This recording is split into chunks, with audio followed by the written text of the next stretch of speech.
هاشم مونږ ته ته د خپل ژوند کیسه کوای شې؟ ژوند چیرې دی؟ ژوند به څه کیسه وکړي؟ ښه به وکړو نو. خو زه وایم که نه چې ته د هغه نه راوځې د دې خپل ځان په اړه خبرې وکړې. زه خو خپل خر له خټو باشم، په ګوزر پورې وژم، نور چا ته څه ووایم؟ څه ګډه وکړه ده که ما سره څوکي خو خدای رحم څه وکړه. هغلته پروت یم بدره ولاګي صاحب زم زما قسم دغه یو بازار کوم جوړې به دغه ځکه دغه زم نه ډیلي تک شم سیلاب را باندې راځي، دومره غریبي ده. خلک سیلاب وویې نه وړه ویې وړه د همزکې دې وړه دغسې ورځې دي. خدای هغلته بدره او سیند را باندې روانې شي، باران وچې سیلاب حیران کومه موږ اخر به مې شي. خو تېزمه یو ښه ګیته ځان ده، نور به څه وکړو؟ سیلابو له طوفانو د خدای دنیا ده نو. تخلص د هغه ده لوګرای ده؟ لوګرای نه کومه د خدای مسلمان خلکو درته هاشم لوګرای وایي. خیر ده نر غوندې. اوس موږ څه وایو هاشم خان څه شی؟ هاشم خان یو فقیر سړی دی، یو عاجز سړی دی، چا سره یې څه ته پاچا یې نام خدای ته پاچا یې ولې یې کړې؟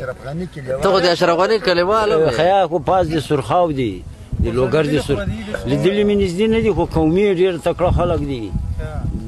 هاشم څو کلن یې؟ یاره 80 کلن خو یم لا زیات یم. ښه دغه څو کاله کېږي چې دا تکلیف دې پیدا کړی؟ مریض یم، هېڅ تکلیف نه زه دغه خلک ولګېدم. مجرده سره څنګه یې؟ نه یم ښه ولاکه سیم کا درته زور را سره یي زوبل یم. هاشمه په دې ګرمۍ کې ولې دا شیان اغوندې؟ زه ونه اغوندم، معده مې زخم ده، ورور زړه مې زخم ده، ساړه مې نیسي مړ کېږم. په ګرمۍ کې دې هم ساړه نیسي؟ هو انسان شی ده، هډوکي ماتي، زړه اوبه ده، مرض هم داسې پدرنالاته مرض را دلته دې لاس ولې نیولی؟ خیر ده دا زړه مې ښه نه ده، دا 30 کاله 40 کاله دا د خدای قهر مرض په ما کې سوج له سوجه پیدا سو، مخکې داسې نه وم. دا زړه مې داسې پړشېږي. سوج نه، هغه کې مرض راته ولګېده لکه چی شی سربداله غوندې. توبه دا چا درته چې درک کړل؟ نه په لاسو ما چا شي هېڅ شي نشته، خیرې نه وي، دا د خدای قهر د ظلم ده نو. سیلاب د طوفان د راغی په مخ دې اولوزي. نو تا خو ظلم هم نه ده کړی؟ ما ولاکه کړی خو دا مرض ده نو، مرضونه دی الله تعالی ځینې ولا یم عاجز. خلکۍ به کوډې در باندې کړي؟ نه کوډې هم نه ده، دا مرض ده لکه سر دې شریک دي، لکه ګذر مرض ده، اثر څه شریک دي که نه دې ټینګ کې. دغسې مرض د ما په زړه ده او په ټول صورت بدن مې هم ده، زړه مې هم خړین ده. تا ځوانه عکس مونږ ولیده ډېر ښایسته وې که نه؟ یا ښایست به در باندې تعویض کړی؟ نه نسته تعویضونه نه کوي، دروغ دی هغه، خسې دروغ وایي. خلکۍ خرید ته کړي؟ هسې غیبي مین شوی یې هاشم؟ مین شوی یې؟ نه ولاکه مین یم، غریب سړی چا مین کړی دی؟ یو مومن خان ویاري چې په جواري سو حاجي صاحب خوند نه کوي، مفتي کلزي یې ښه خوره. والله که دروغ وایم ته چې پیسې دا چېرته لازم نه کېږي. هېڅ څوک دې نه دي خوښ شوي؟ نو چې خوښ مې نصیب د شپې په شمار دي.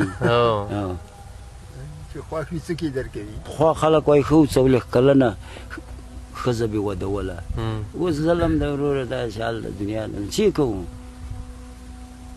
خو چې بلوغ ته ورسېده بیا ښځه ده جدي، بیا باید واده شي. نو دا ځینې خلک لکه خره داسې لګېدلي یوه ډرتایي سړی هر شی لکه خر یوه ډرتایي دا هر شی په میعاد سره کېږي، په وخت سره کېږي. حاجي صاحبه توبه مې دې خدایه مریضه مې مساخ زړه مې زخم. هاشم خانه تا ته د خپل ماشومتوب یاد ده؟